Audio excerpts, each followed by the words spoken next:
High guys welcome to my another mini blog. आज चाहिँ हामी अफिसबाट ममजाट पार्क जाँदैछौँ।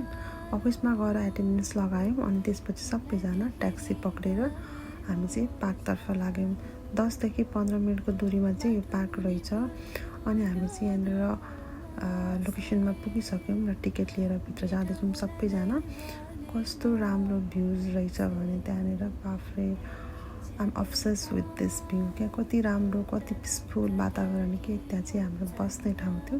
उतापट्टि चाहिँ हाम्रो बारबेक्यू गर्ने ठाउँहरू थियो अनि जाने बित्तिकै चियाको तयारी गर्दै हुनुहुन्थ्यो अनि कोही चाहिँ खाँदै थियौँ। अब चिया तातो तातो खानुपर्छ नि त, फेरि सेलाउँछ चिया सेलरोटी, त्यसपछि चना हामी चाहिँ नास्ता खायौँ।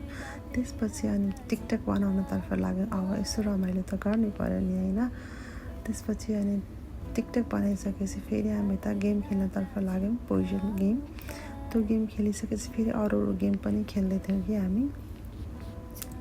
अनि गेमहरू खेल्दै रमाइलो गर्दै थियौँ हामी होइन। अनि त्यसै मध्येमा म चाहिँ एउटा कुरा जोड्न चाहन्छु क्या, मान्छेहरू किन घमण्ड गर्छन् क्या है।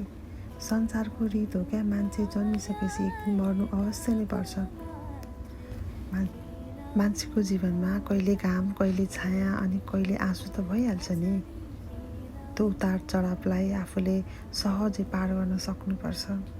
आखिर घमण्ड के का लागि गर्छन् क्या मान्छेहरू। अनुहार राम्रो भएर घमण्ड गर्दैमा हुन्छ र। कसैको अनुहार राम्रो छ त्यसले गर्दा चर्चा परिचर्चा बढी हुन्छ त्यहाँ, त्यसैले सायद घमण्ड पनि हुन्छ। केही धनी हुन्छन् त्यसैले घमण्ड देखाउँछन्। तर त्यो घमण्ड के काम, जब मृत्यु नजिक आइसकेको हुन्छ नि तब त्यही हस्पिटलको बेड त पराइ लाग्छ भने उनीहरूको त झन् के आश।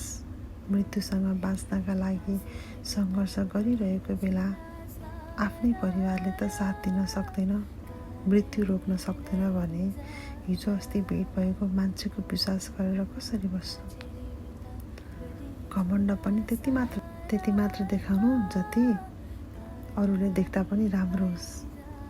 घमण्ड हुनुपर्छ अलिअलि, घमण्ड भएन भने पनि काम छैन भन्छन्। अनि अर्को कुरा, यदि कोही तेस्रो व्यक्तिले हजुरसँग आएर अरूको कुरा गर्छ भने पक्कै पनि त्यो मान्छेले हजुरको कुरा पनि त अरूसँग गएर गर्छ नि होइन। यति कमन सेन्स त सबैले लगाउनु पर्ने कुरा हो।